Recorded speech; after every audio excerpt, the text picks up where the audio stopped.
Bienvenidos y bienvenidas, esto es Acompañando Crianzas, el programa semanal con contenido sobre salud y crianza respetuosa de la televisión pública pampeana.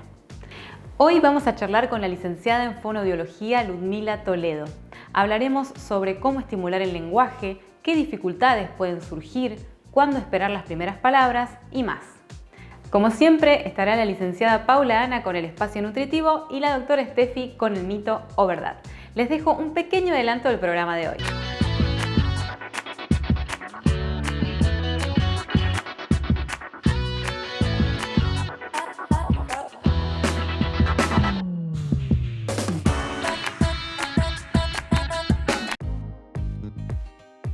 En nuestro espacio de mito o verdad, la doctora Estefanía Yuskiewicz-Francé nos brinda siempre toda la info sobre distintos temas, frases que escuchamos a lo largo de la crianza que ya no sabemos si es verdad o si es un mito. Vamos con la frase de hoy y si te animás, anda pensando en la respuesta. ¿Mito o verdad?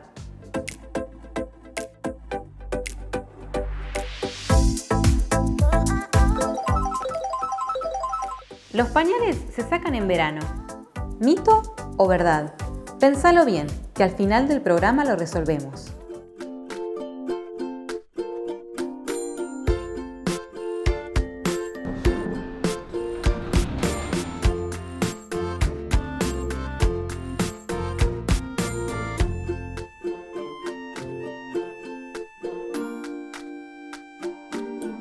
Ludmila, bienvenida a nuestro programa. Muchas gracias por ser parte. Muchas gracias por invitarme. Contanos un poquito en qué consiste tu trabajo. Bueno, yo soy licenciada en fonoaudiología. Si bien la fonoaudiología abarca muchas áreas, yo trabajo con niños en el habla y en el lenguaje. Es muy conocida la fonoaudiología por enseñar la R, que yo lo hago, pero hay muchas áreas. Tenemos la audición, la voz, el lenguaje y el habla, que es lo que hago yo, y fonoestomatología. Generalmente al consultorio suelen llegar muchos niños con retraso del lenguaje. Desde las áreas que hago yo trabajo mucho trastornos de los sonidos del habla, trastornos del lenguaje y tartamudez dentro de lo que son las dificultades del habla. Como mamás, papás y cuidadores, el momento en el que surgen las primeras palabras de nuestros hijos e hijas es un momento muy importante, ¿no? Muy esperado también. Y queríamos consultarte ¿cuál es el momento en el que deberían surgir estas primeras palabras? Sí, creo que es el momento más esperado por los padres. Se pone mucho el foco en las primeras palabras y se deja de lado lo anterior. Digamos, el lenguaje se desarrolla desde el nacimiento. Hay que tener en cuenta también los sonidos, el estimular al niño desde el nacimiento y no solo esperar a que en el año diga mamá y papá. ¿Sí? Es muy importante que cuando estamos con el niño jugar, si lo estamos cambiando, a hablarle, ¿sí? Que se vaya formando el vínculo y logrando una comunicación que es como vamos a adquirir el lenguaje. Lo esperado es que las primeras palabras aparezcan entre el año y medio, que van a ser monosilábicas o con la repetición de la misma sílaba, por ejemplo, mamá, papá, tutú, teta, que son palabras que el niño necesita. Pero también hay que tener en cuenta lo que te decía antes de los prerequisitos del lenguaje, de la mirada. Hay que tener en cuenta los sonidos, las onomatopeyas, que son, por ejemplo, los sonidos de los animales, el mu, guau guau, ¿sí? O el auto que hace brum. Si bien están estos hitos del desarrollo del lenguaje que nos marcan cuándo pueden comenzar las primeras palabras, hay que tener en cuenta los prerequisitos y estimular al niño desde el nacimiento. Bien, entonces remarcamos la importancia de este vínculo, ¿no? Desde un principio para el desarrollo del lenguaje. Y te hago una consulta que creo que es bastante frecuente. ¿Cómo acompañar a las infancias cuando, por ejemplo, nos señalan un objeto sin nombrarlo? Sí, bueno, el señalar es un buen indicio. El niño está queriendo comunicarse y nosotros tenemos que acompañar, no retar frente a ese señalar, sino acompañar con la palabra, ¿sí? Por ejemplo, cuando nos señalan pidiendo el agua, que en lugar de decir agua señalan el vaso, no dárselo directamente ni tampoco obligarlo a que diga la palabra, porque está mucho esto de agua, agua, decí agua, ¿sí? Que no sirve tampoco porque nosotros hablamos con frases. Entonces siempre ofrecerle la frase sin esperar que él lo repita, ¿sí? Si me señala el vaso pidiéndome agua, le digo, ay, ¿querés agua? Bueno, toma agua y le doy el vaso, ¿sí? Lo más importante es esto, no negarle lo que está pidiendo, ni tampoco repetirle la palabra sola para esperar que el niño lo repita.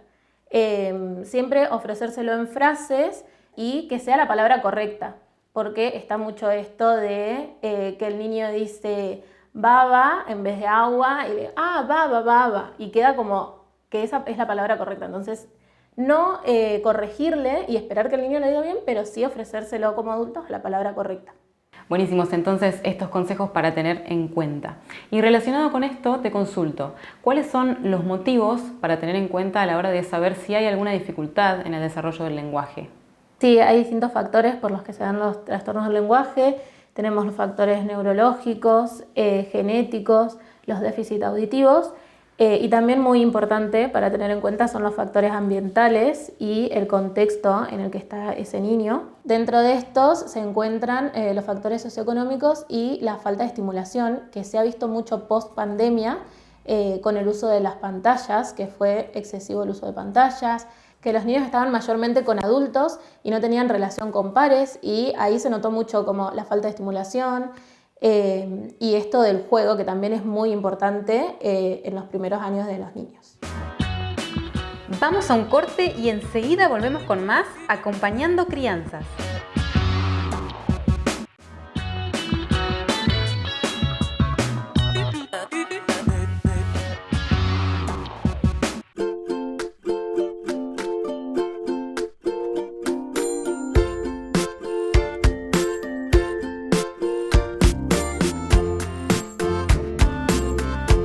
Seguimos con la entrevista a Ludmila Toledo. Recién mencionabas el juego como una herramienta importante, ¿no?, en el desarrollo de los niños y las niñas. Y en relación a esto te consulto, ¿qué podríamos hacer nosotros desde casa para estimular el desarrollo del lenguaje? Sí, es muy importante esto que decíamos del juego, y que sea el juego con un adulto donde haya comunicación, ¿sí? Que no esté el niño jugando solo, sino que haya un ida y vuelta. No hace falta tener muchos juegos, tanto comprar como muchas cosas, son juegos más simples. Podemos usar bloques, podemos hacer torres con bloques, jugar armando entre los dos, primero va uno, después va el otro. Se cae la torre y decir, uy, se cayó la torre. Son juegos más simples.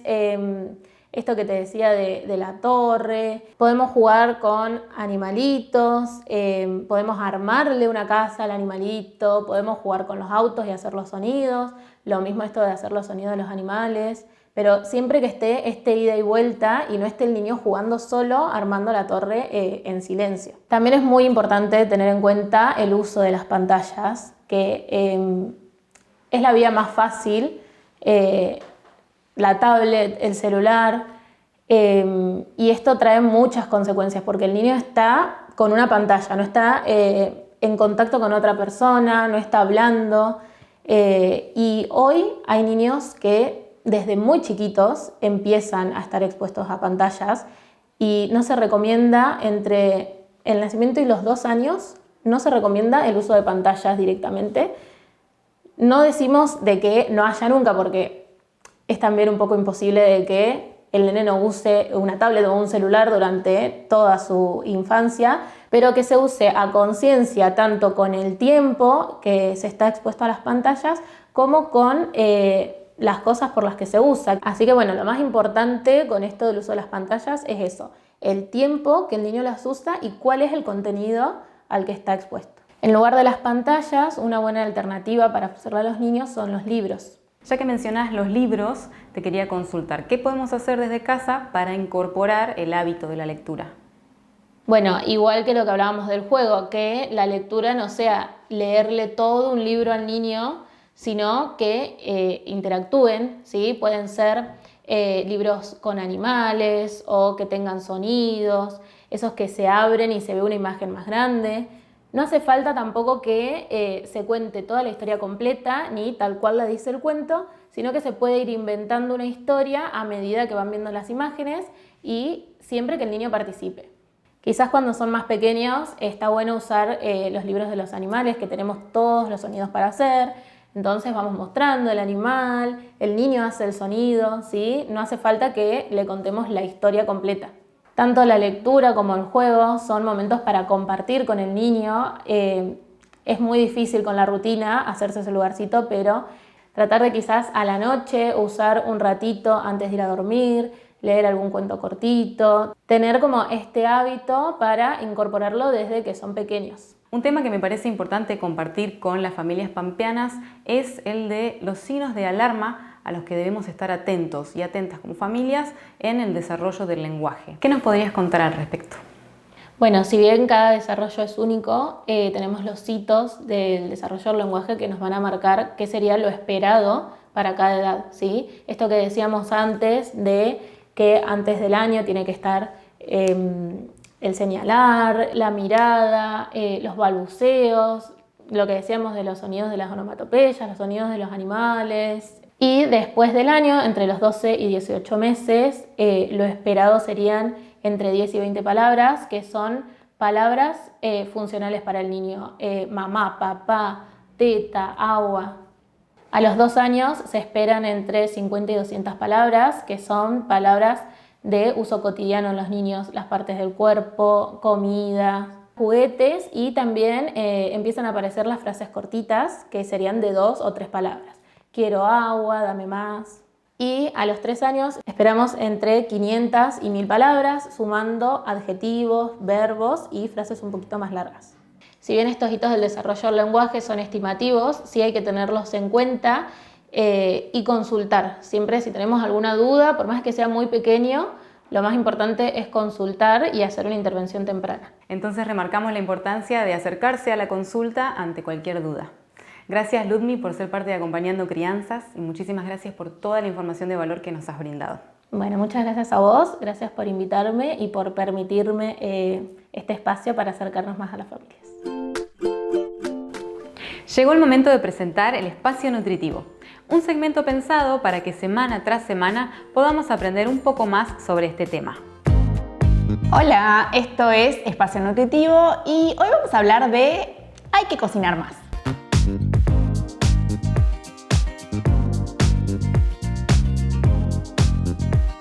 Que los ultraprocesados no son una buena opción y que generan un impacto negativo en la salud es algo que se viene hablando mucho, lo vemos en las redes, lo vemos en los medios de comunicación.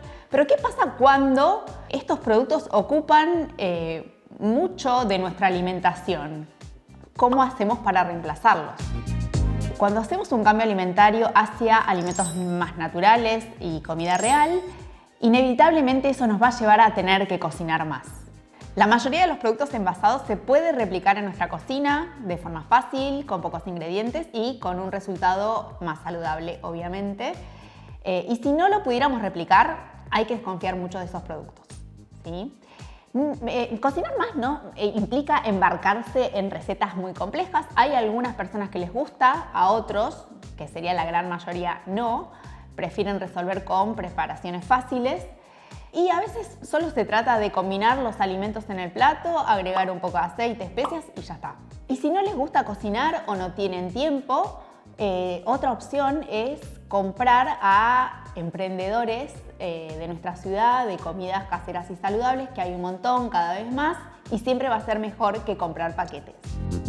Una vez que se van metiendo más y más en la cocina, lo que sigue es disfrutar del proceso, cocinar en familia, incorporar nuevos alimentos y de a poquito ir conectando con la comida desde otro lugar, con plena conciencia de lo que estamos comiendo.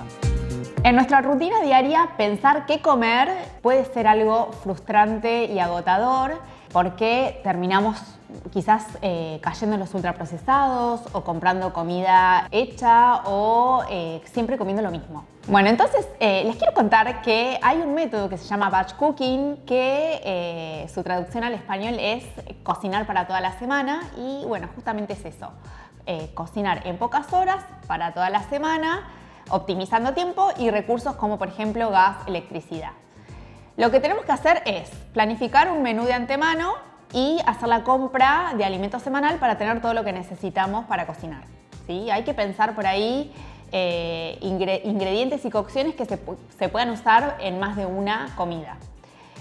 El freezer tiene que ser nuestro principal aliado, hay que congelar todo lo que podamos, por ejemplo, cereales y legumbres ya remojados o cocidos, milanesas, hamburguesas vegetarianas, por ejemplo, comidas elaboradas como guisos, croquetas, salteados, bueno, un montón de cosas, todo lo que se les ocurra.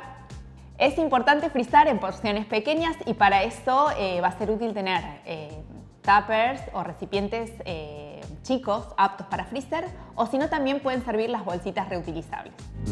Bueno, espero que les haya gustado el programa de hoy, que se animen a cocinar más y nos vemos en el próximo Espacio Nutritivo. Vamos a un corte y enseguida volvemos con más Acompañando Crianzas.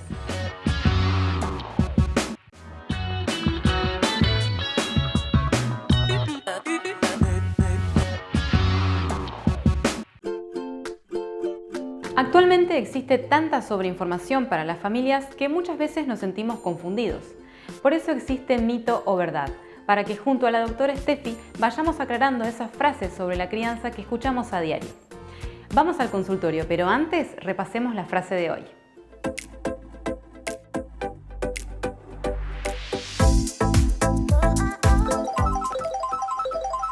Los pañales se sacan en verano. ¿Mito o verdad? Los pañales se sacan en verano. ¿Mito o verdad? Y es un mito. Primero, que los pañales no se sacan. Los dejan los propios niños y niñas. Y por otro lado, no es que solamente esto sucede en verano. Esto puede pasar en invierno, otoño, primavera. El clima no nos influye en eso. Pero ¿por qué venimos con esta información? Porque resulta que en el verano, cuando nos mojamos, porque se hacen pis encima, porque están aprendiendo justamente, no es tan tremendo mojarse en verano porque hace calor y estamos todos perfectos. Ahora, en invierno, si se mojan, uno empieza como con esa duda de ¿y si le pasa esto ahora? ¿Se puede enfermar? ¿Puede tomar frío? Pero los pañales deciden ellos y ellas cuándo dejarlos. Como recomendaciones, no apuremos procesos. Cada proceso tiene su tiempo, su ritmo y no podemos nosotros imponer, bueno, una vez que cumple 3 años, sacamos al pañal. Hay chicos que lo dejan antes incluso. Hay chicos que lo dejan después de los 4 años. Cada uno a su ritmo. Pero también como para traer un poco de tranquilidad a la casa, recuerden ustedes a las personas que tienen en casa peri 10 años, 11, 12 años. ¿Siguen con pañales? Y probablemente no. ¿Y los dejaron todos en el mismo momento? Probablemente no. Entonces, dar la información, que ellos conozcan que nosotros adultos y adultas vamos a un baño y de a poquito ellos los van a ir logrando. Hay casos en donde los niños van a notar que los que usan pañal todavía, empiezan a alejarse y a hacer caca en, por ejemplo, un rincón de la casa o abajo de la mesa. Esos son como los primeros indicios en donde nos damos cuenta de que le empieza a dar vergüenza hacer en cualquier lado. Eso es un poco también el reconocimiento, ¿no? Estoy por querer hacer caca, me alejo. Ese es el primer paso. Y después cuando empiezan a sacarse los pañales, que es algo súper frecuente. De repente están caminando, los ves con el pañal y de repente te girás, dejaron el pañal tirado en algún lado y están totalmente desnudos. Bueno, son procesos normales y lo que vengo a traer un poco de tranquilidad, que tengamos en cuenta que cada uno tiene su ritmo y está perfecto que así suceda. Lo que sí les vengo a traer un poco de tranquilidad también, y tengamos en cuenta que un niño pasado los 4 a 5 años que vemos que no contiene esfínteres tanto para el pis como para la caca, podemos hablar con el pediatra de cabecera, de ser necesario haremos estudios y se evaluará si hay alguna patología, pero lo más común es que cada uno lo logre por sus propios medios. Los esperamos en el próximo Mito o Verdad. Llegamos al final del programa de hoy. Si te gusta nuestro contenido, podés seguirnos en nuestro Instagram @a.crianzas. Nos encontramos el martes que viene a las 9:30 y los viernes a las 15 por la pantalla de la televisión pública pampeana. Gracias por acompañarnos y gracias por acompañar infancias y crianzas desde el respeto y el amor. Nos despedimos con un consejo inmenso de la licenciada Ludmila Toledo. Hasta la próxima.